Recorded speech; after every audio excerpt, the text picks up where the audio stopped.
আমি রেডি। আমিও ready. Wow, খুব সুন্দর লাগছে তোমাকে। কোথায় যাব? আজকে মামার আশীর্বাদ। আশীর্বাদ? ওটা আবার কি?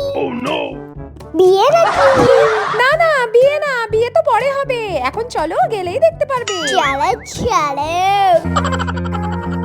মামার কোলে উঠে যাই। হয়েছে, এখন তাড়াতাড়ি চলো। উফ, কত যে দূর বাবা। ওরে বাবা, দেখো না, আমরা চলে এসেছি। ওয়াও মাম্মা, এগুলো আবার কি? এগুলো হলো তত্ত্ব। এগুলো কি আমার? আরে মামাকে দেবে। দেখতে হবে আমিও একটা পাই নাকি। হ্যাঁ, দেখো না, এইভাবে আশীর্বাদ দেয়। ও, এভাবে হয়? আমি দেব না? আরে তুমি ছোট তো। তুমি দেবে? হ্যাঁ, দেবো তো। তুমি দেখো, হ্যাঁ, আমি আশীর্বাদ করে আসি। এবার বুঝেছি, আশীর্বাদ মানে পুজো করা।